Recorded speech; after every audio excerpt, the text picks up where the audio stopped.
Shalom, saudara-saudaraku yang terkasih dalam Tuhan. Di nama Tuhan, pada saat ini kita masih bisa berkumpul, walaupun belum langsung bertatap muka. Tapi kita percaya dimanapun kita berada bahwa kasih Tuhan selalu ada bersama kita. Kasih Tuhan tidak pernah berkesudahan dalam hidup kita. Puji nama Tuhan. Bapak Ibu, kita akan memulai ibadah online pada hari ini. Kita akan berdoa, menaikkan syukur kita di hadapan-Nya. Bapa, kami mengucap syukur buat segala kebaikan, kasih sayang, dan anugerah Tuhan yang selalu ada dan selalu Tuhan berikan dalam hidup kami. Kami bersyukur Tuhan, pada hari ini kami masih ada sebagaimana kami ada. Kami tahu semua hanya oleh kasih dan kebaikan Tuhan. Terima kasih Tuhan. Pagi ini kami mau memulai ibadah kami. Kami serahkan semuanya hanya dalam nama Tuhan Yesus Kristus. Haleluya. Amin.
Shalom Bapak, Ibu, Saudara-saudari yang dikasihi Tuhan, dimanapun kita berada.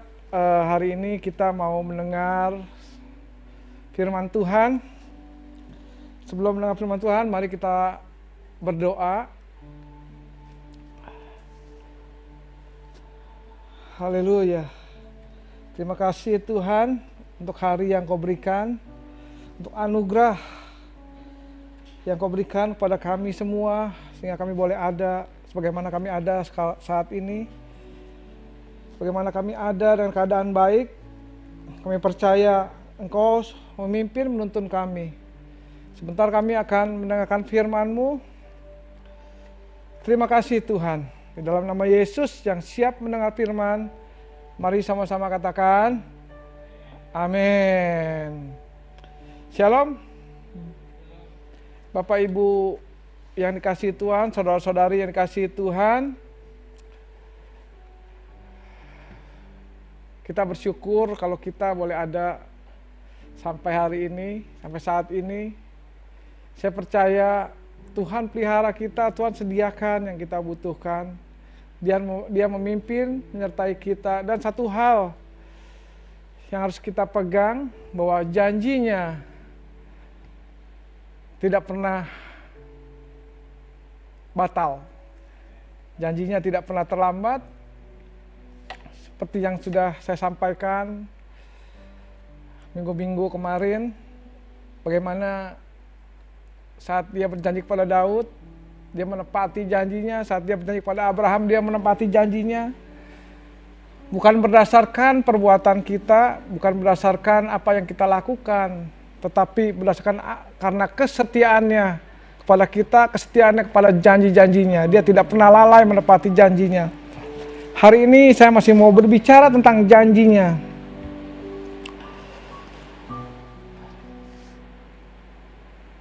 Janjinya, tidak ada yang bisa membatalkan janjinya.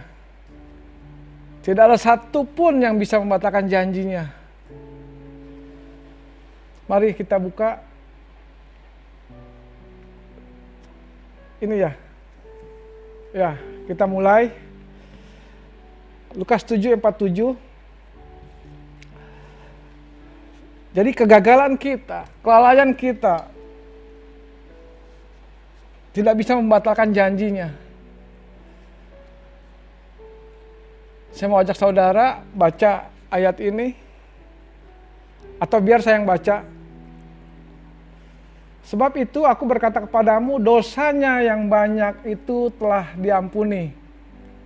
Sebab ia telah banyak berbuat kasih, tetapi orang yang sedikit diampuni, sedikit juga berbuat kasih. Nah, saudara, firman ini berbicara tentang bila orang yang banyak diampuni, akan banyak juga berbuat kasih. Dulu saya menganggap ayat ini tentang dosa besar dan dosa kecil, ya. Tetapi kenyataannya nggak ada dosa besar dan dosa kecil. Yang ada ya orang yang berdosa dan orang yang diampuni. Orang yang bersalah dan orang yang dibenarkan. Cerita ini, kisah ini, ayat ini adalah sepenggal dari kisah seorang wanita yang mengurapi Yesus dengan minyak narwastu. Dia menumpahkan semuanya di kepalanya, memecahkan minyak tersebut. Dan kita ketahui wanita ini adalah wanita pendosa.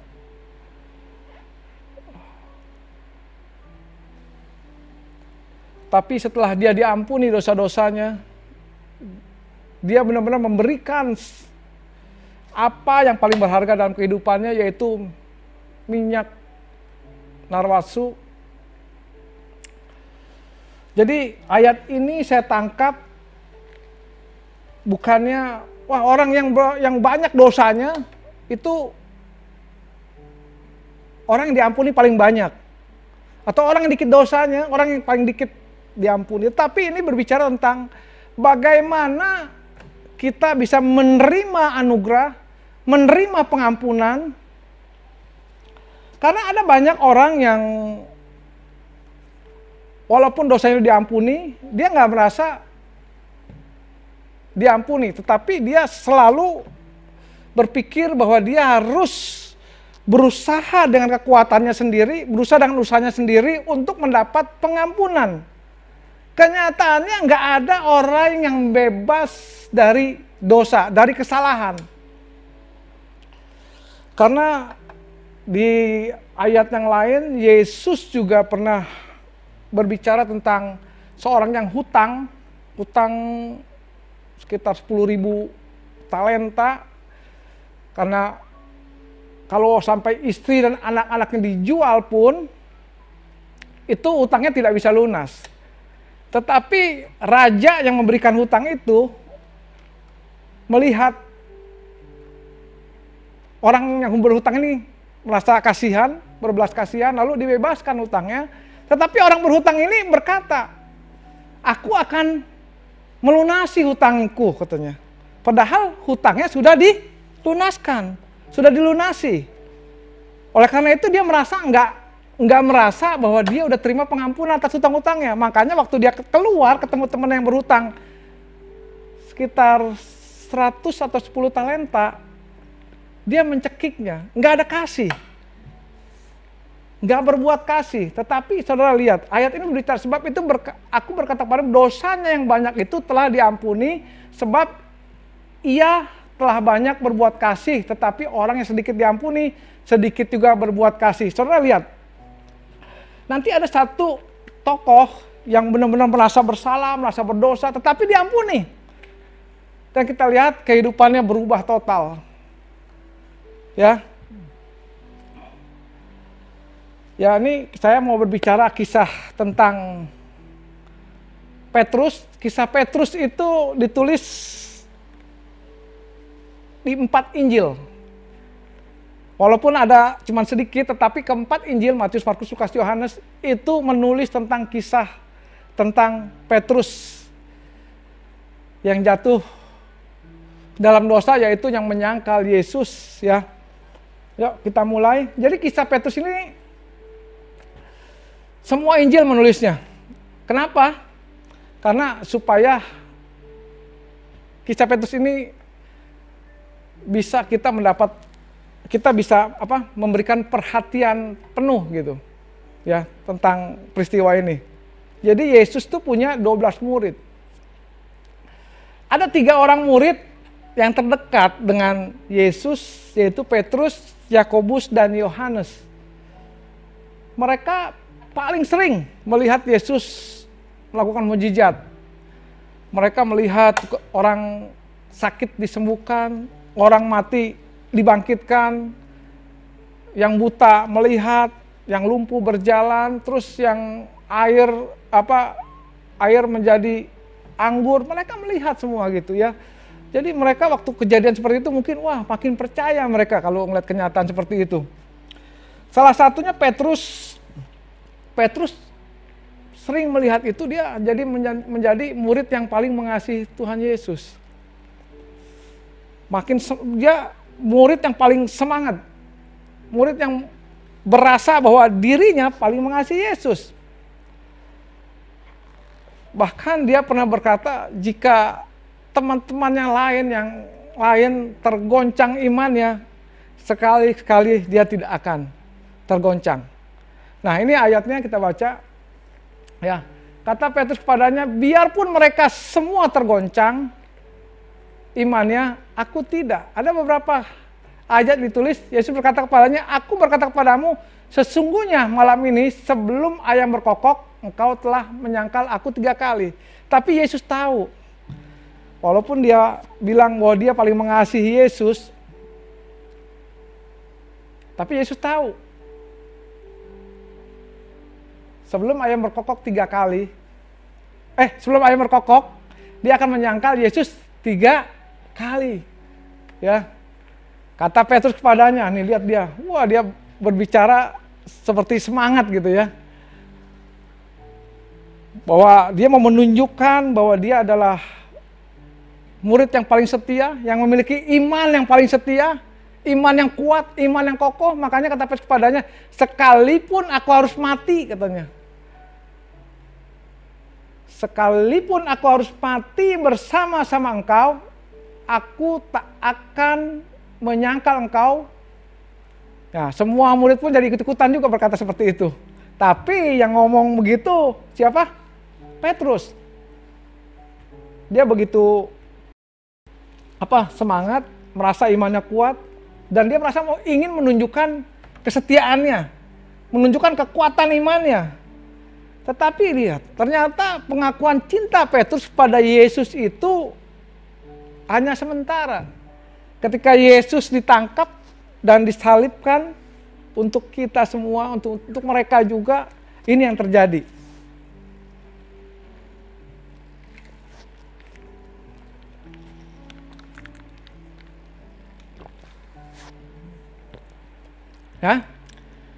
Ya, ini yang terjadi, kisahnya seperti ini. Sementara itu Petrus duduk di luar di halaman, maka datanglah seorang hamba perempuan kepadanya. Katanya, engkau juga selalu bersama-sama dengan Yesus orang Galilea itu. Tapi kita lihat, ini perkataan Petrus. Tetapi ia menyangkalnya di depan semua orang. Katanya, aku tidak tahu apa yang engkau maksud. Padahal belum lama dia baru ngomong, dia nggak akan menyangkal imannya. Imannya nggak akan goyah, imannya nggak akan tergoncang. Itu manusia, gambaran manusia. Yang mau menunjukkan kesetiaannya, mau menunjukkan kekuatannya, tetapi ternyata nggak sesuai. Terus, nah tadi cuman menyangkal. Kita lihat yang ayat ini. Ketika ia pergi ke pintu gerbang, seorang hamba lain melihat dia dan berkata kepada orang-orang yang ada di situ, orang ini bersama-sama dengan Yesus, orang Nazaret itu. Nah, lihat Petrus berkata apa? Dan ia menyangkalnya pula dengan bersumpah. Tadi cuma menyangkal aja, tetapi ini menyangkal dengan bersumpah. Aku tidak kenal orang. Bayangkan saudaraku, belum ada 24 jam. Dia ngomong dia akan menyangkal Yesus, dia akan tergoncang. Tapi kenyataan seperti ini. Bukan hanya sekali, bukan hanya 2 kali. Tapi sekali lagi coba, ada ayatnya. 3 kali. Maka teringatlah Petrus akan apa yang dikatakan, bukan deh. Ayat 26-nya, 73-74. Tidak lama kemudian orang-orang yang ada di situ datang kepada Petrus dan berkata, pasti engkau juga salah seorang dari mereka. Itu nyata dari bahasamu. Nah, saudara lihat nih. Tadi pertama cuma menyangkal. Kedua menyangkal dan bersumpah. Ini lihat nih. Maka mulainya Petrus mengutuk. Lebih dahsyat lagi nih. Mengutuk dan bersumpah. Aku tidak kenal orang itu. Dan pada saat itu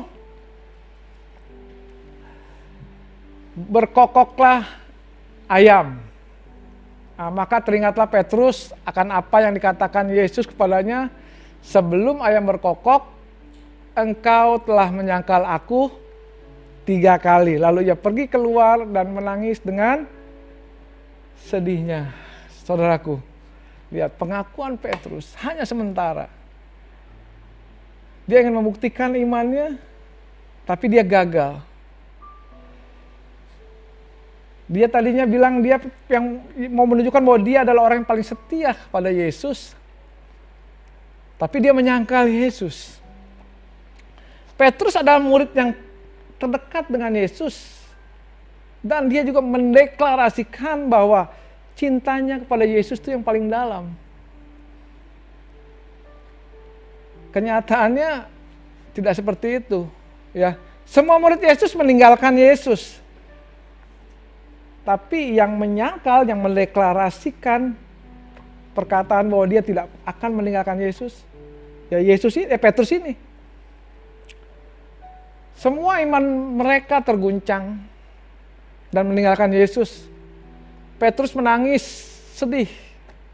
Dia bilang, lalu ia pergi keluar dan menangis dengan sedihnya. Karena ia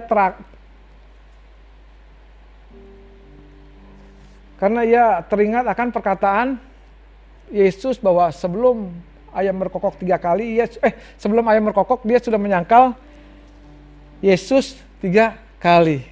Petrus sangat menyesal, merasa bersalah, merasa jatuh. Dan mungkin kalau udah merasa jatuh gitu, mungkin dia merasa nggak layak lagi jadi murid Yesus. Betul Pak? Betul?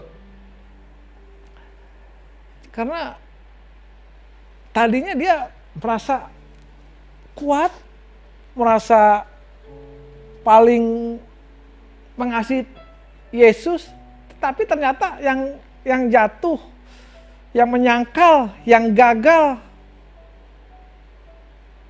ya Petrus. orang ini merasa gagal sekali. Saya percaya kalau kita mengalami hal ini pun perasaan kita akan menyesal, akan merasa kita tuh udah merasa berdosa dan bersalah. Bahkan kita juga kalau menjadi murid Yesus, kita bisa merasakan bahwa kalau kita udah mendeklarasikan perkataan bahwa kita nggak bisa gagal, nggak bisa menyangkal Yesus, tapi kenyataannya menyangkal. Kita bisa bayangkan perasaan Petrus saat itu. Ini sebelum Yesus mati, sebelum Yesus jadi waktu itu Yesus baru ditangkap aja. Tetapi saudara lihat, apa yang Yesus perbuat? Melihat penyangkalan Petrus dan melihat murid-muridnya meninggalkan dia. Ya. Dan setelah Yesus bangkit kita lihat. Kemudian Yesus menampakkan diri lagi kepada murid-muridnya di pantai Danau Tiberias dan ia menampakkan diri sebagai berikut. Di pantai itu berkumpul Simon, Petrus, Thomas yang disebut Didimus, Nathanael dari Kana yang di Galilea, anak-anak Tiberius dan 2 orang muridnya yang lain. Kata Simon Petrus kepada mereka, "Aku pergi menangkap ikan." Kata mereka kepadanya, "Kami pergi juga dengan engkau." Mereka berangkat lalu naik ke perahu, tetapi malam itu mereka tidak menangkap apa-apa. Dulu saya mengira bahwa mereka setelah jatuh, setelah mereka menyangkal Yesus, sebelumnya Yesus pernah berkata bahwa mereka akan dijadikan penjala manusia. Dulu sebelum menjadi penjala manusia, mereka menjadi penjala ikan. Jadi pikiran saya dulu, mereka nih sekarang balik lagi ke profesi semula karena mereka sudah gagal menjadi penjala manusia. Gagal akan panggilannya.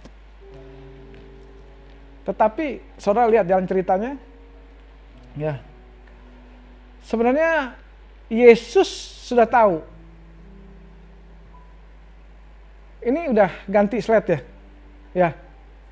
Ya ganti benar. Sebenarnya sebelum mereka meninggalkan Yesus, Yesus sudah tahu mereka akan meninggalkan dirinya.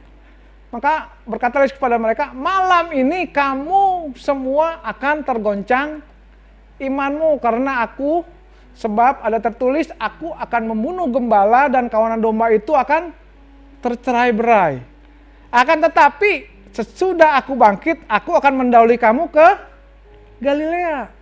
Jadi ini seperti nubuatan Yesus. Yesus sudah tahu. Kamu nanti mereka tuh akan ke Galilea dan Yesus nanti akan menunggu mereka di Galilea. Ya. Bahkan waktu Yesus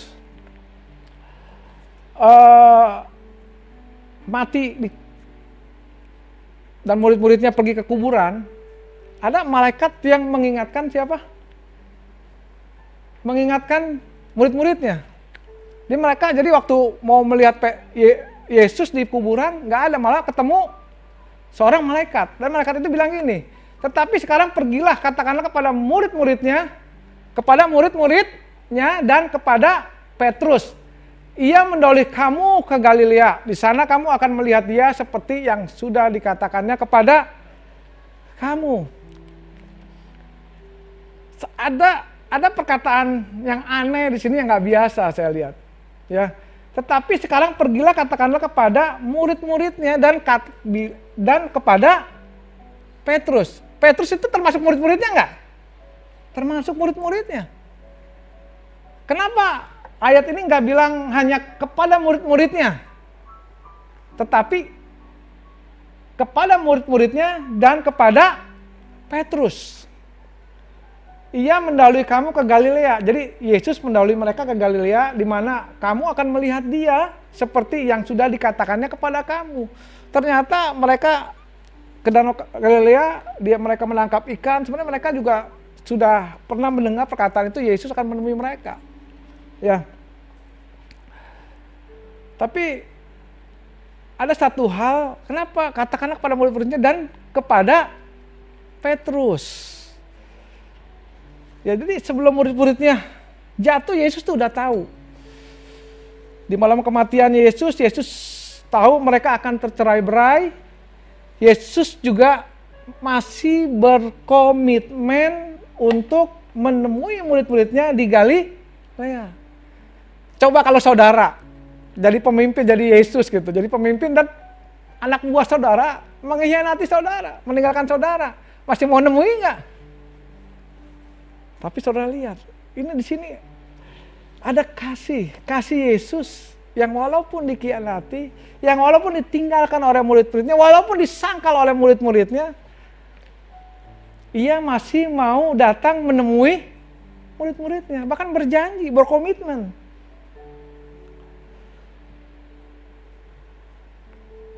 Jadi Yesus berkomitmen sampai akhir untuk menemui murid-muridnya. Karena saya percaya walaupun yang memilih murid-muridnya siapa? Yesus. Itu Yesus berjalan, melayani, dia ketemu si Yakobus, ketemu Yohanes, ayo ikut aku gitu. Jadi panggilan itu datang dari Yesus sendiri. Dan walaupun mereka gagal, Yesus masih mempertahankan mereka dan masih mau menemui mereka. Ya. Jadi mereka semua gagal, mereka semua menyangkal Yesus dan meninggalkan Yesus. Tetapi ada satu murid yang jatuhnya paling dalam, siapa? Petrus. Makanya Tuhan bilang, malaikat itu bilang, firman Tuhan bilang bahwa katakanlah kepada murid-muridnya dan juga kepada Petrus. Karena Petrus, Yesus tahu Petrus yang paling dalam jatuhnya. Dia yang berbicara, dia yang memproklamirkan bahwa dia yang paling cinta sama Tuhan Yesus, yang tidak akan menyangkal Yesus, yang tidak akan meninggalkan Yesus, yang tidak akan jatuh imannya, tidak akan goyah imannya. Tetapi dia sendiri yang berkata menyangkal Yesus. Saya percaya saat itu Petrus sudah merasa orang yang paling gak layak untuk ditemui. Orang yang udah gak layak menerima janji Tuhan, menerima panggilan itu.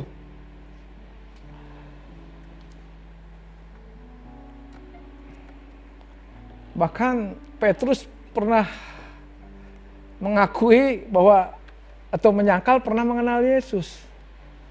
Bukan cuma sekali, 3 kali saudaraku. Bukan hanya menyangkal, tetapi bersumpah, terus mengutuk bahkan. Dan ayat ini saya percaya, jangan pindah dulu. Ayat ini berkata, saya mau berkata kenapa bilang kepada murid-muridnya dan kepada Petrus. Katakanlah kepada murid-muridnya dan kepada Petrus. Karena Tuhan mau bilang, seberapa besar pun kegagalanmu, seberapa besar kegagalan Petrus, Yesus masih mencintai Petrus. Yesus masih mengasihi Petrus. Petrus masih ada dalam rencana Tuhan. Petrus masih ada dalam rancangannya, masih ada dalam genggamannya. Petrus masih ada dalam pikirannya. Sama dengan kita. Betapa besar kegagalan kita. Kita masih ada di dalam pikiran Tuhan Yesus. Kita masih ada dalam genggaman Yesus. Kita masih ada di dalam rencana Yesus. Ada amin? Jadi jangan lihat kegagalan kita. Kalau lihat kegagalan kita, lihat masa lalu kita. Kita nggak ada yang sempurna. Kita banyak sekali mengalami kejatuhan, kegagalan. Tapi saudaraku, sama sebagaimana Petrus gagal tetapi Tuhan masih mengejarnya. Demikian juga betapa besar kejatuhan kita, kegagalan Tuhan kita. Yesus Tuhan kita selalu mengejar kita. Kita selalu ada dalam genggamannya, kita selalu ada dalam pikirannya, kita selalu ada dalam rencananya. Ada amin? Jadi Yesus ingin mereka tahu, atau semua orang tahu, bahwa walaupun Petrus menyangkal dia, menyangkal Yesus, dia tetap ada dalam pikiran Yesus. Dia ada dalam rancangan Yesus. Dan Yesus merangkul Petrus lebih erat lagi. Ini gambaran tentang kita juga, saudaraku. Bukan hanya Petrus. Jadi pada saat mereka menjala ikan, memancing ikan, Yesus memenuhi janjinya untuk menemui mereka di Galilea. Nah ini. Kata Yesus pada mereka, "Hai anak-anak, adakah kamu mempunyai lauk pauk?" Jawab mereka, "Tidak," karena mereka tidak menangkap apa-apa. Ya. Tapi luar biasa ayat ini, saudaraku. Kalau di bahasa Inggrisnya sih katanya dia pakai bukan hai anak-anak, children. Ya. Jadi hai anak-anak. Yesus masih memanggil anak-anak kepada orang-orang yang mengkhianatinya. Kalau saya pribadi kalau orang udah dikhianati orang itu, mungkin saya bilang, wah ini musuh saya nih.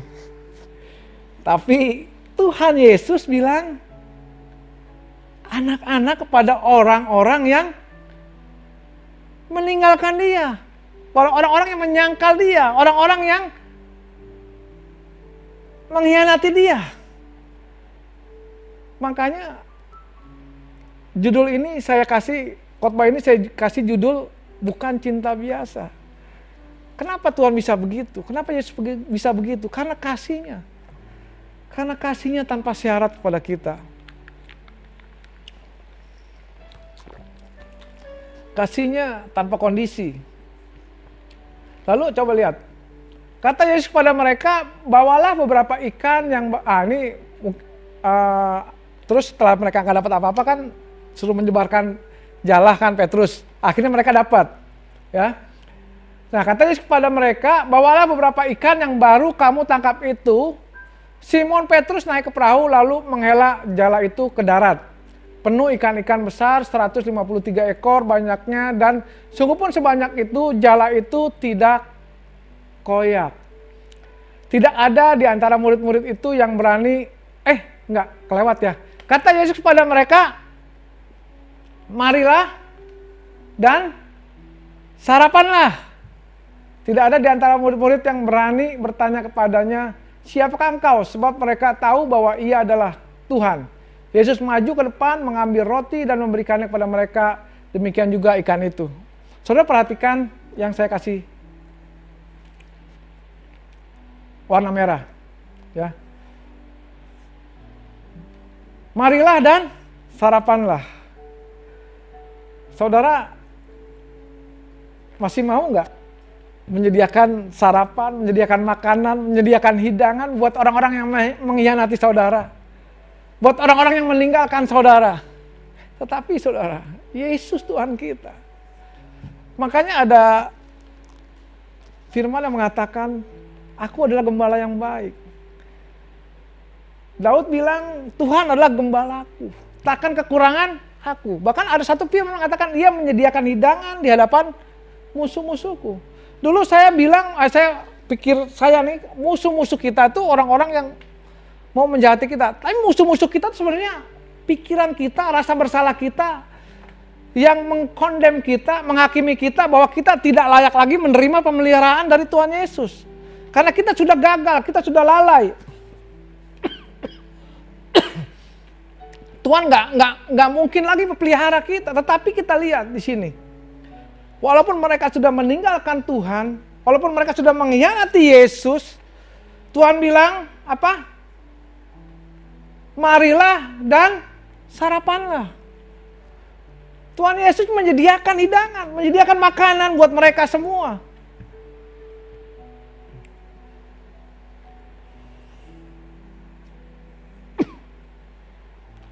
Luar biasa saudaraku. Nggak ada Tuhan yang seperti ini selain Tuhan kita Yesus Kristus.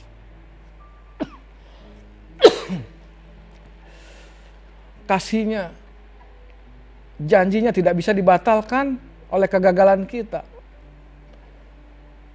Oh mungkin Tuhan saya tidak setia. Tetapi Tuhan tetap setia.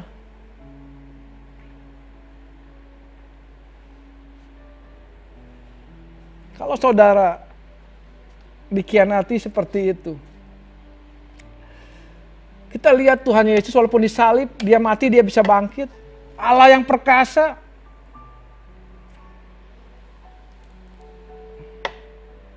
Kenapa Yesus nggak cari murid yang baru aja gitu, yang lebih baik? Kenapa tetap harus mengejar, mencari Petrus atau mencari murid-murid yang lain yang sudah meninggalkannya? Bahkan sudah ketemu, sudah cari, dia juga menyediakan hidangan, menyediakan makanan buat mereka.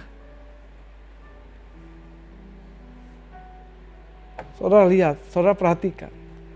Walaupun murid-muridnya, walaupun Petrus meninggalkan dan menyangkalnya, Tuhan masih tetap mencarinya, merangkulnya, bahkan menyediakan hidangan bagi mereka semua.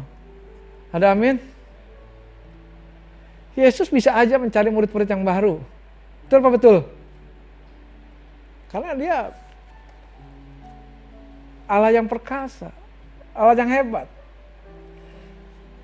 Tapi dia nggak lakukan itu semua. Karena apa? Dia yang memulai hubungan dengan murid-muridnya. Dia sendiri akan mempertahankan hubungan itu. Dia sendiri akan menyempurnakan hubungan itu. Kalau kita mau menyempurnakan hubungan kita dengan Tuhan, dengan kekuatan kita sendiri, nggak bisa, saudaraku. Dulu saya sering diajarkan seperti ini. Bangun hubungan dengan Tuhan. Dengan doa, ucapan syukur. Tapi ketahuilah, hanya Tuhan yang sanggup menyempurnakan hubungan kita dengan dirinya. Amin. Kita seringkali gagal. Luar biasa. Kalau kita renungkan kasih Tuhan. Slide selanjutnya. Dia sendiri akan menyelesaikan hubungan kita dengan dia. Menyempurnakannya. Karena saat dia memulai, dia nggak akan membatalkannya. Dia akan selesaikan sampai akhir. Amin. Karena dia yang awal dan yang akhir. Nah, ini. Sesudah sarapan, Yesus berkata kepada Simon Petrus, "Simon, anak Yohanes, apakah engkau mengasihi aku lebih daripada mereka ini?" Jawab Petrus kepadanya, "Benar Tuhan, engkau tahu bahwa aku mengasihi engkau." Kata Yesus kepadanya, "Gembalakanlah domba-dombaku." Jadi gini loh, yang pertama saya mau bahas dari tulisan yang biru. Simon anak Yohanes. Kenapa Tuhan nggak panggil Petrus? Tetapi Tuhan panggil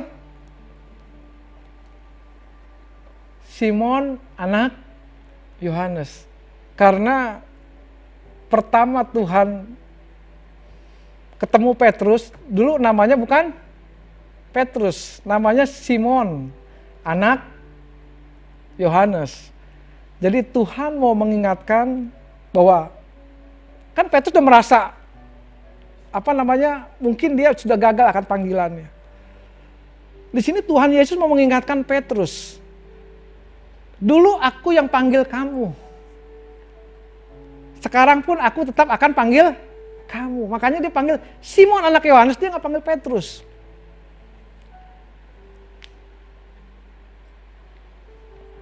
Jadi Yesus mau katakan bahwa walaupun kamu gagal, aku akan tetap panggil kamu. Walaupun kita gagal, Tuhan tetap akan panggil kita. Dia nggak akan membatalkan panggilannya pada kita. Dia tidak akan membatalkan janjinya pada kita. Hanya semata-mata kita salah, kita gagal, kita lalai. Lalu Tuhan Yesus bertanya, apakah engkau mengasihi aku lebih daripada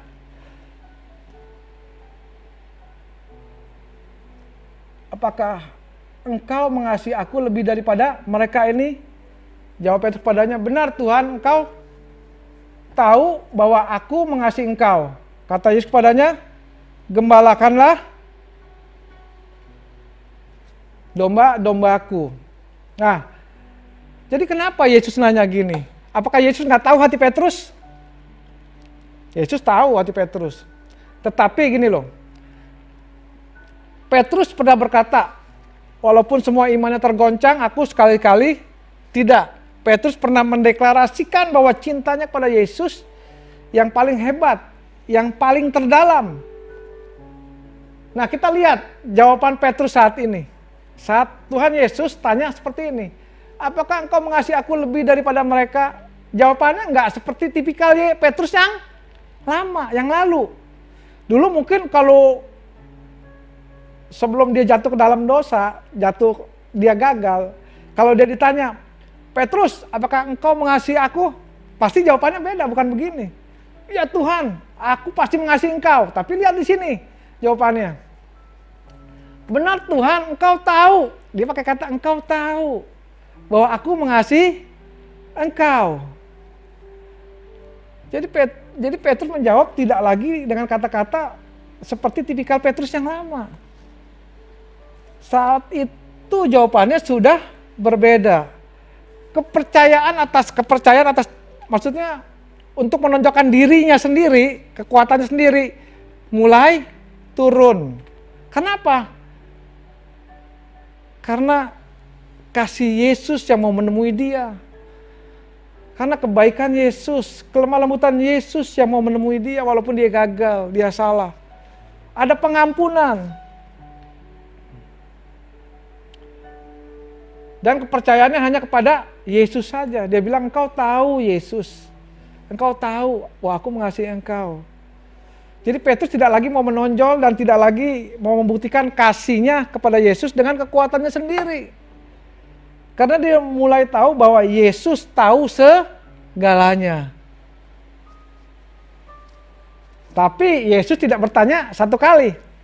Yesus bertanya berapa kali? 3 kali. Lalu terus, ini udah ganti belum? Bertanya 3 kali karena Petrus menyangkal dia 3 kali. Bukan artinya bahwa Yesus mau membalas.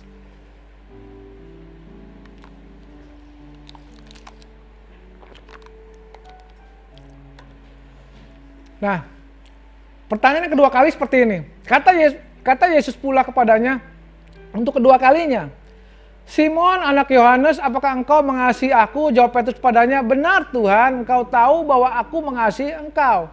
Kata Yesus kepadanya, gembalakanlah dombaku. Terus ayat 17 lagi, kata Yesus kepadanya untuk ketiga kalinya, Simon anak Yohanes, apakah engkau mengasihi aku? Maka sedih hati Petrus karena harus berkata ketiga kalinya, apakah engkau mengasihi aku? Dan dia berkata kepadanya, Tuhan, engkau tahu segala sesuatu. Engkau tahu bahwa aku mengasihi engkau. Kata Yesus kepadanya, gembalakanlah dombaku. Jadi kenapa Yesus bertanya 3 kali kepada Petrus? Dan Petrus juga menjawabnya 3 kali. Ini bukan karena Yesus mau membalas Petrus. Kita tahu Yesus adalah kasih. Dia tidak menyimpan kesalahan Petrus. Tetapi Yesus tahu bahwa di seluruh kemanusiaan Petrus sulit untuk melupakan kegagalannya. Sulit untuk melupakan kesalahannya. Sulit untuk melupakan kejatuhannya. Dan si Petrus ini dihantui rasa bersalah. Lalu Yesus bertanya 3 kali agar benar-benar Petrus menjawab dari lubuk hati yang paling dalam bahwa dia tuh ingat penyangkalannya dan kebohongannya akan tergantikan oleh pengakuan yang tulus dari hatinya. Makanya 3 kali ditanya. Tetapi setelah Petrus ditemukan kembali oleh Yesus, perkataan dan jawaban Petrus nih berbeda. Betul nggak? Berbeda sekali jawabannya. Nggak seperti dulu. Dia selalu, Tuhan Engkau tahu segala sesuatu. Engkau tahu bahwa aku mengasihi Engkau. Jadi nggak sok jago lagi gitu. Nggak mengandalkan kekuatannya lagi. Ya. Jadi tadinya Petrus kan emang yang menjumpai, yang menemukan Petrus dan memberi panggilannya kepada Petrus itu Tuhan. Bukan Petrus yang cari-cari panggilan, betul nggak? Kadang-kadang nih anak-anak Tuhan sekarang, orang-orang percaya masih suka cari-cari panggilan gitu. Apa ya panggilan aku? Apa ya panggilan aku? Tuhan, berdoa supaya dipanggil Tuhan gitu. Bukan dipanggil Tuhan ke atas ya. Ya, tetapi lihat, ya Tuhan sendiri, Petrus sendiri nggak cari-cari panggilannya. Petrus sendiri nggak cari-cari apa ya janji Tuhan. Tuhan Yesus sendiri yang memberikan panggilan kepada Petrus. Lalu Petrus diberi nama siapa? Dari Simon diberi nama apa? Kefas. Artinya batu karang yang teguh, iman yang kuat. Makanya dia selalu mau menunjukkan imannya. Karena udah namanya, Petrus nih, saya ini batu karang yang teguh, kuat gitu. Dia mau menunjukkan pada teman-temannya, kepada murid-murid yang lain bahwa dia hebat, kuat. Tetapi kenyataannya dia gagal, dia jatuh. Bahkan dia bilang gak akan menyangkal Yesus, ternyata cuma sebentaran doang dia menyangkal Yesus. Gagal, lalai. Apakah janji Yesus terus juga batal pada Petrus? Ternyata enggak, saudaraku. Ternyata tidak pernah gagal janji Tuhan, walaupun Petrus gagal, walaupun Petrus tidak setia. Setia nggak Petrus kalau ngeliat begini? Kagak setia. Orang dia bilang, aku nih yang paling setia. Walaupun semuanya jatuh, semuanya menyangkal, aku tidak akan menyangkal engkau. Bahkan aku rela mati bersama-sama dengan engkau.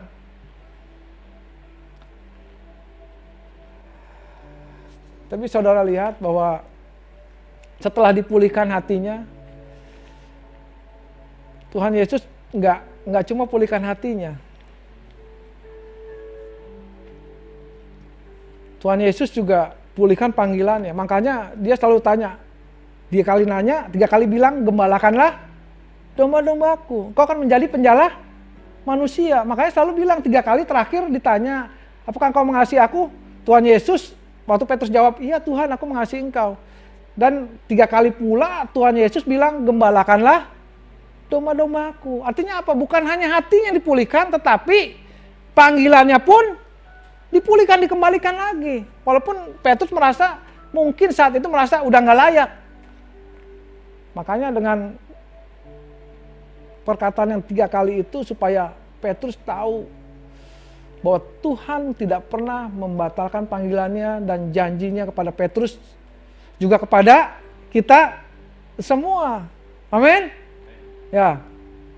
Lalu terus yang selanjutnya.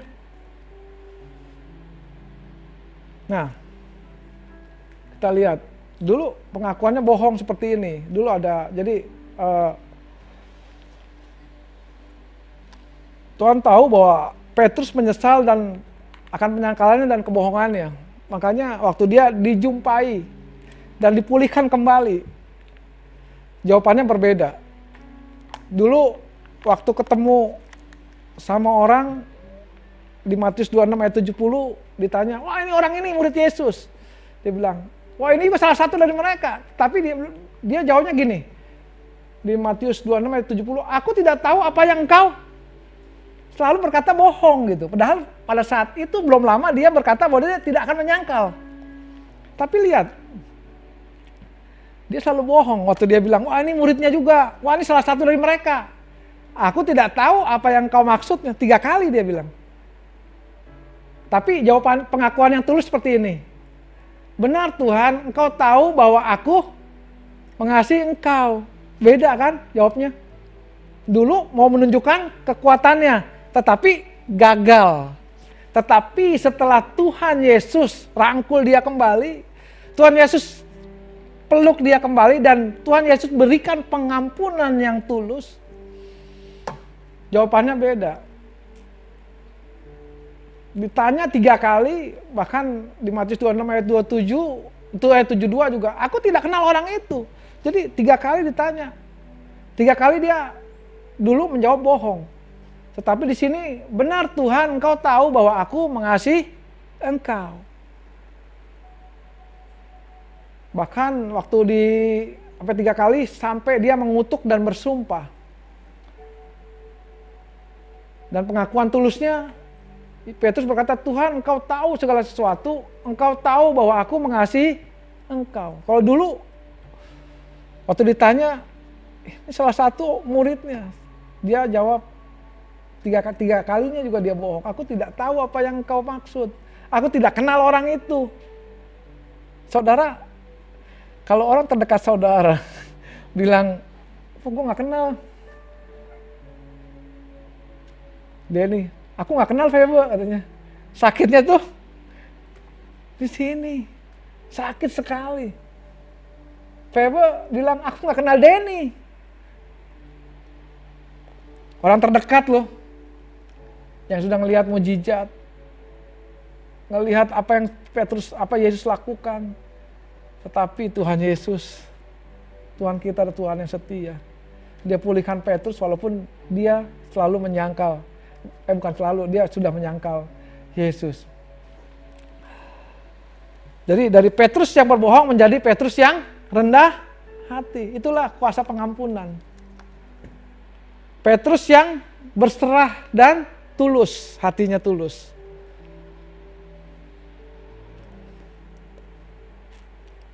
Dan saudara coba, kenapa? Ini ada 3 kali. Yesus bertanya 3 kali seperti ini. Terus slide saya.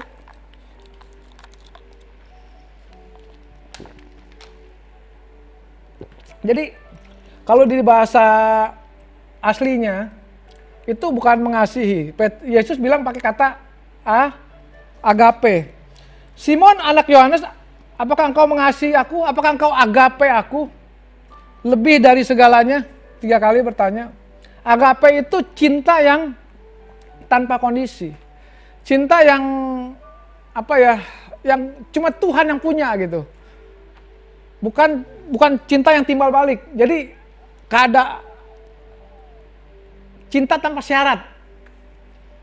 Apapun keadaanmu, aku tetap mengasihi engkau. Ini cuma Tuhan yang punya.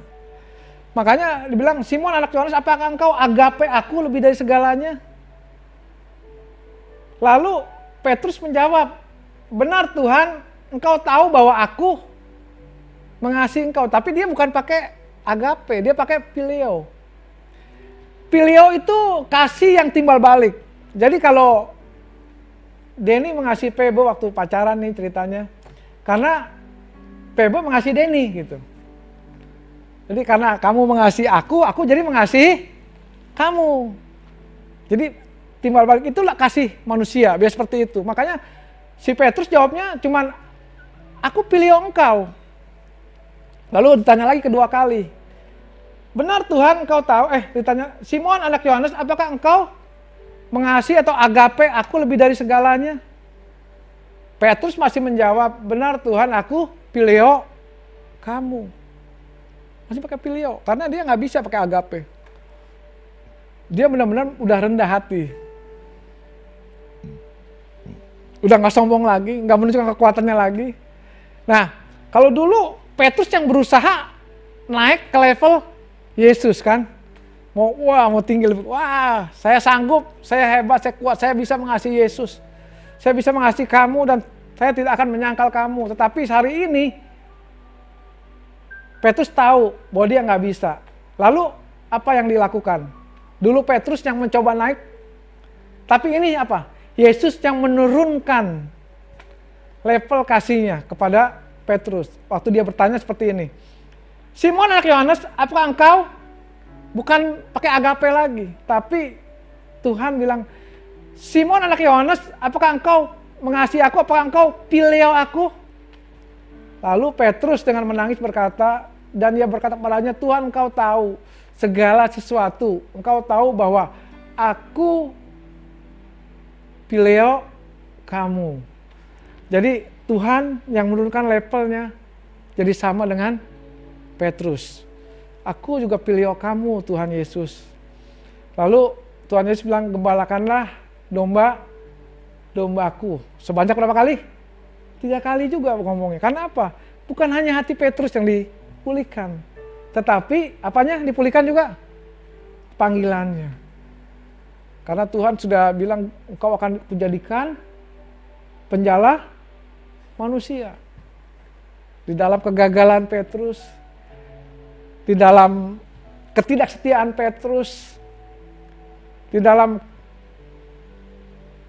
kejatuhan Petrus,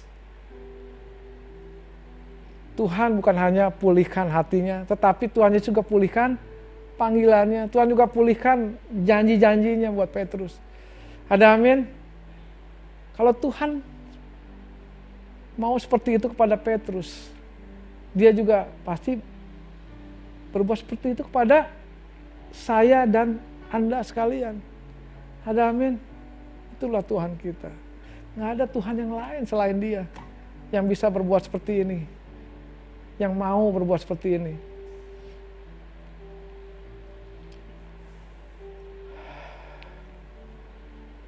Yesus gak hanya pulihkan hati Petrus, Yesus juga pulihkan panggilannya. Petrus mungkin sudah merasa kehilangan kesempatan untuk menjalankan panggilannya, tapi Yesus juga pulihkan panggilannya. Dia Tuhan yang tidak hanya memberikan panggilan 1 kali, atau 2 kali, atau 3 kali. Dia selalu panggil kita, walaupun kita gagal. Dia selalu pulihkan kita. Kasihnya tanpa limit, tanpa batas. Dia akan terus memanggil Anda dan saya. Lagi dan lagi. Dia tidak bosan buat kita. Amin. Dia tidak pernah bosan kepada kita. Dia tidak pernah bosan mengampuni kita. Dia tidak pernah bosan memaafkan kita. Dia tidak pernah berhenti mengampuni kita. Dia tidak akan menyerah buat kita, saudara-saudaraku. Dan saudara lihat, pengampunan yang Tuhan berikan kepada Petrus berbuah sangat manis sekali. Beberapa tahun berlalu, Petrus yang tadinya, bahkan tadinya Petrus katanya ada literatur yang bilang dia tuh buta huruf, nggak bisa nulis. Kalau dia nulis juga dia pakai suruh orang lain yang tulis. Ya, terus beberapa puluh tahun lalu dia menulis kitab 1 Petrus dan 2 Petrus. Slide saya selanjutnya. Jadi dulu dia jadi orang yang lemah, orang yang takut. Bahkan Matius menulis seperti ini, biarpun mereka semua tergoncang imannya karena engkau, aku sekali-kali tidak. Kita lihat, dari orang sombong yang tinggi hati, yang mau menunjukkan kekuatannya. Tetapi dulu dia merasa bahwa dengan kekuatannya dia bisa meninggikan dirinya. Tetapi waktu dia jatuh dan Tuhan Yesus pulihkan, kita lihat dia menulis di 1 Petrus 5 ayat 6. Karena itu, saudara lihat, dari orang yang tinggi hati, orang yang merasa kuat. Karena itu rendahkanlah dirimu di bawah tangan Tuhan yang kuat. Supaya kamu ditinggikannya pada waktunya. Dulu saya ngelihat ayat yang 1 Petrus ini semacam usaha kita. Tapi karena ada sejarahnya, kenapa Petrus nulis seperti ini? Karena dulu Petrus mau menunjukkan kekuatannya dengan usahanya sendiri. Tetapi dia nggak mampu, saudaraku. Dia nggak sanggup. Makanya dia bilang, udah serahkan aja. Rendahkanlah saja dirimu kepada tangan Tuhan. Di bawah tangan Tuhan yang kuat. Supaya kamu ditinggikannya pada waktunya. Petrus tahu dia nggak bisa meninggikan dirinya dengan kekuatannya sendiri. Setelah dia dipulihkan, dia baru tahu hal itu. Terus, nah, enggak. Ya, lalu pertanyaan dari hamba perempuan, dulu dia nggak sempat jawab, karena waktu itu dia ketakutan, imannya jatuh, dia ketakutan, dia nggak sempat jawab waktu penjaga atau seorang hamba perempuan nanya dia, penjaga pintu itu apa? Bukankah engkau murid orang itu? Itu nanya gitu kan? Dia bilang, aku nggak kenal orang itu katanya. Dia langsung jawab seperti itu. Tetapi di 1 Petrus ayat 3, setelah dia dipulihkan, dia bilang seperti ini. Ini dulu saya nggak tahu. Ayat firman seperti ini, kenapa Petrus tulis seperti ini? Seperti seperti supaya kita berusaha untuk berbuat seperti ini. Tapi ternyata, karena ada sejarahnya, kenapa Petrus tulis ini? Karena dulu dia merasa takut, merasa ketakutan dan tidak sempat berpikir apa yang harus dia jawab. Bahkan dia jawabannya malah menyangkal Tuhan Yesus. Nih lihat, dan siap sedialah pada waktu untuk memberi jawab. Kok itu kayaknya nggak lengkap ya. Dan siap sedialah segala waktu. Jadi yang tadi tetap. Dan siap sedialah pada segala waktu untuk memberi jawab kepada tiap orang yang bertanya kepada kamu tentang pengharapan yang ada padamu. Dulu Petrus ditanya, aku nggak kenal orang itu. Tetapi sekarang kalau saudara ditanya, siapa pengharapanmu? Saudara akan jawab siapa? Yesus Kristus.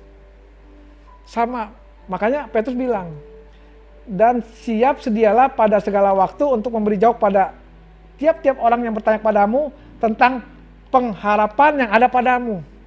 Pada siapa kita berharap sekarang? Pada Yesus Kristus. Ya. Terus yang ketiga kali, gembalakanlah domba-dombaku. Waktu Tuhan bilang gembalakanlah domba-dombaku, dan dia benar-benar mengembalakan domba-dombanya. Dia punya jemaat, dan dia bilang gini, di 1 Petrus 5 ayat 1 sampai 2, dia berkata seperti ini.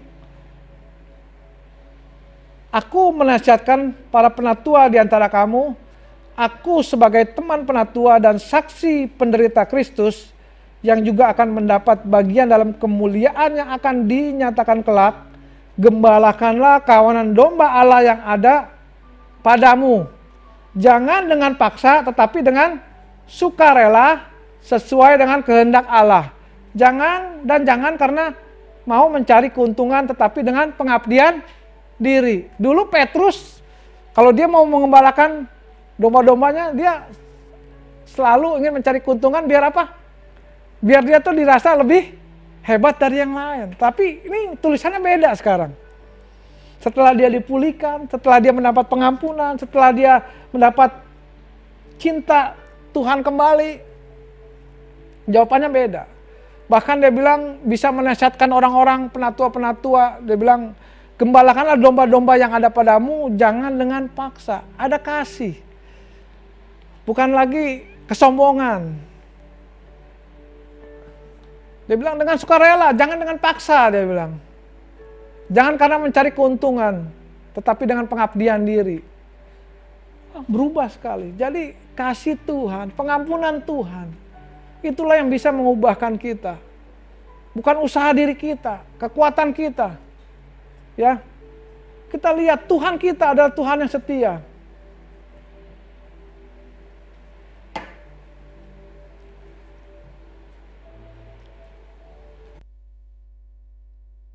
Tuhan kita adalah Tuhan yang setia. Bagaimana dia pulihkan hati Petrus dan panggilannya, dia pun akan memulihkan hati kita dan panggilannya. Janjinya nggak pernah batal. Janji kepada Petrus bahwa dia akan menjadi penjala manusia, itu benar-benar digenapi. Dia yang pertama kali memberikan Petrus pada panggilan itu, dia yang akan mempertahankan panggilan itu sampai tergenapi di dalam kehidupan Petrus. Begitu juga dengan kita. Janjinya, panggilannya, Dia yang akan melengkapi dan tergenapi di dalam kehidupan saya dan Anda semua. Amin. Dia adalah kasih-kasihnya tidak pernah kadaluarsa. Mungkin Petrus menganggap panggilannya sudah kadaluarsa. Karena dia jatuh, dia gagal, dia lalai. Tetapi kasih Tuhan, janji Tuhan, panggilan Tuhan tidak pernah kadaluarsa. Amin saudaraku. Firman Tuhan katakan, akan hal ini aku yakin sepenuhnya, yaitu Ia yang memulai pekerjaan yang baik di antara kamu akan meneruskannya pada akhirnya pada hari Kristus Yesus. Artinya Dia yang memulai, Dia akan meneruskannya, Dia akan menyelesaikannya. Bukan kita saudaraku, kita nggak sanggup. Jangan merasa kuat, Dialah kekuatan kita. Dialah yang akan selesaikan, Dialah yang akan sempurnakan. Yuk, slide selanjutnya.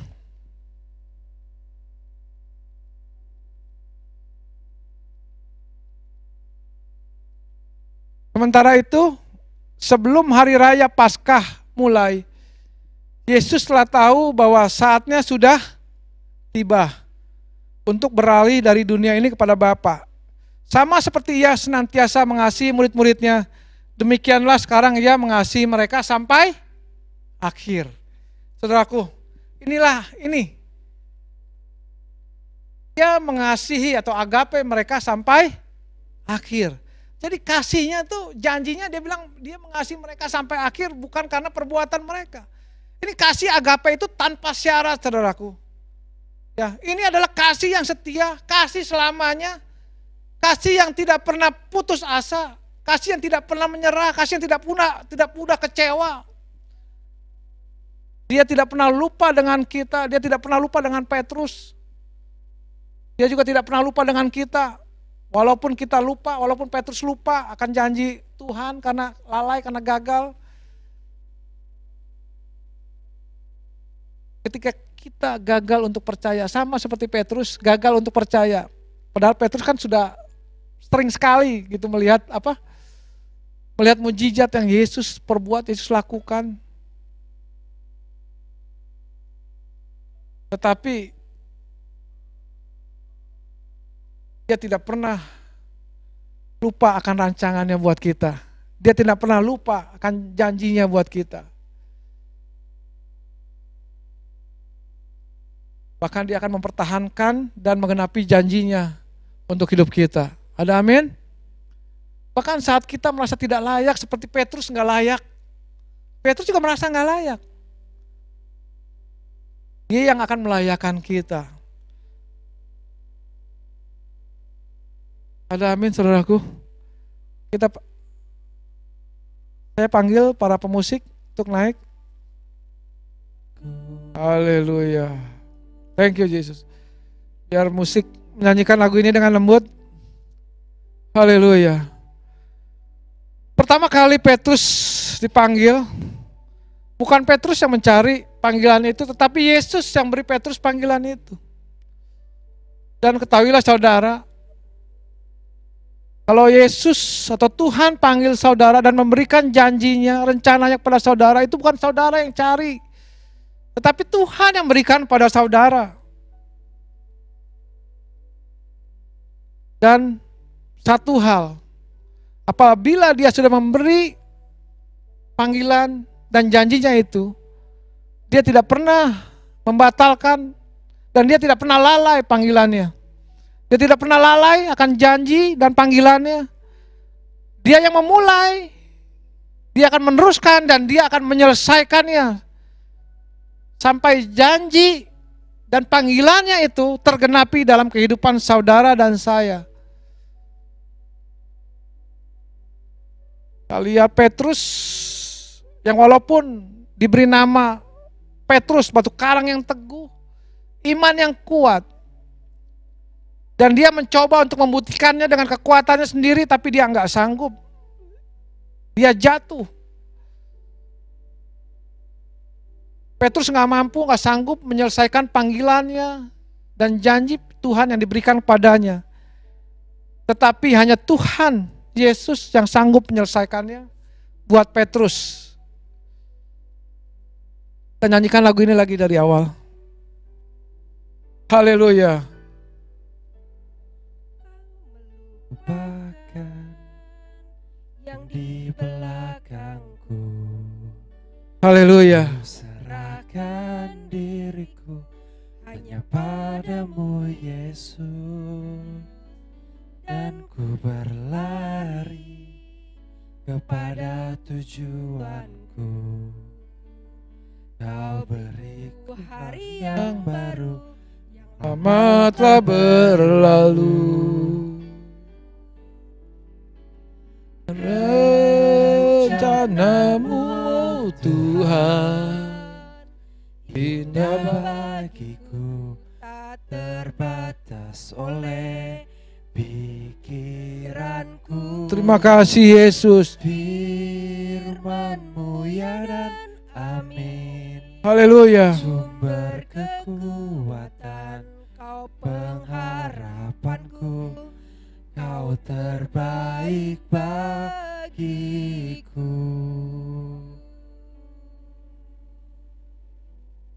Kau terbaik bagiku. Haleluya. Terima kasih Tuhan. Terima kasih Yesus. Saudaraku, ketahuilah, baik kita sadari atau kita tidak sadari, kenyataannya memang kita seringkali jatuh dan gagal setelah lalai. Tapi percayalah saudaraku, kegagalan saudara, kelalaian saudara tidak pernah bisa membatalkan janji Tuhan, panggilan Tuhan buat saudara. Tuhan mengenapi janjinya kepada saudara, mengenapi panggilannya kepada saudara, semata-mata karena Dia Allah yang setia. Karena Dia Allah yang mengasihi saudara dan saya. Kasih-Nya tanpa syarat. Kasih-Nya bukan berdasarkan apa yang kita perbuat atau yang kita lakukan. Tetapi kasih-Nya karena memang Dia adalah kasih, saudaraku. Tidak ada satu pun yang bisa keluar dari hidupnya selain kasih itu sendiri. Hanya kasih dan pengampunan yang bisa memulihkan hidup kita. Kalau kasih dan pengampunannya bisa memulihkan Petrus dan panggilannya, kasihnya dan pengampunannya juga bisa memulihkan hidup kita dan mengenapi janjinya di dalam kehidupan kita. Tuhan Yesus, Kau melihat anak-anak-Mu di tempat ini yang mendengar firman Tuhan. Aku percaya Engkau juga pulihkan hati mereka. Mungkin saat ini ada yang merasa tidak layak, seperti Petrus yang merasa tidak layak. Atau mungkin mereka yang merasa bahwa janji Tuhan sudah dibatalkan atau sudah kadaluarsa karena kegagalan-kegagalan yang mereka lakukan. Tetapi ketahuilah, Tuhan kita tidak pernah menggagalkan kasih-Nya, tidak pernah menggagalkan janji-Nya. Oleh karena perbuatan saudara, tetapi Dia selalu setia kepada saudara dan mengasihi saudara. Terima kasih Tuhan, Kau pulihkan hati kami semua, pulihkan hati mereka semua Tuhan. Dan kabar baiknya Engkau sudah memulihkan mereka. Rasa berdosa mereka, rasa bersalah mereka, sudah Engkau salibkan bersama sadangan-Mu di kayu salib 2000 tahun yang lalu. Terima kasih Tuhan untuk kebaikan-Mu, untuk kemurahan-Mu, untuk anugerah-Mu. Hari ini aku berhenti berbicara Tuhan. Tuhan, Kau materai firman-Mu ini akan menjadi berkat buat mereka, buat anak-anak-Mu ini ya Tuhan. keadaan apapun saat ini yang mereka hadapi, aku percaya Engkau berjalan bersama mereka. Di depan mereka mungkin ada yang kekurangan, ada yang ketakutan. Tapi ketahuilah bahwa Engkau juga pernah berkata bahwa Engkau adalah gembala yang baik. Engkau menuntun mereka, walaupun mereka berjalan dalam lembah kekelaman, Engkau selalu menghibur mereka. Engkau menyediakan hidangan sehingga mereka tidak ada yang kekurangan satu apapun. Bahkan ada yang stres, ada yang khawatir. Aku percaya Engkau menyegarkan jiwa mereka. Terima kasih Tuhan, Engkau melihat anak-anak-Mu saat ini. Mari kita angkat tangan. Lihat anak-anak-Mu yang akan menerima berkat dan menjadi berkat. Tuhan, Kau memulihkan hidup mereka. Kau mengasihi mereka. Kau menyayangi mereka, Tuhan. Kau sudah membenarkan mereka. Dan Kau telah menanggung apa yang mereka perlukan, Tuhan. Tuhan, terima kasih. Kau sudah memerintahkan berkat-Mu atas mereka. Dan berkat ada di atas kepala mereka. Kemanapun mereka pergi, berkat-Mu selalu mengikuti. Tuhan sudah memerintahkan berkat-Nya. Diberkati mereka di ladang, diberkati mereka di kota, dimanapun mereka berada, mereka diberkati. Apa yang mereka lakukan oleh tangan mereka, Engkau membuatnya menjadi berhasil. Tuhan berkati engkau dan melindungi engkau. Tuhan menyinari engkau dengan wajah-Nya dan memberi engkau kasih karunia.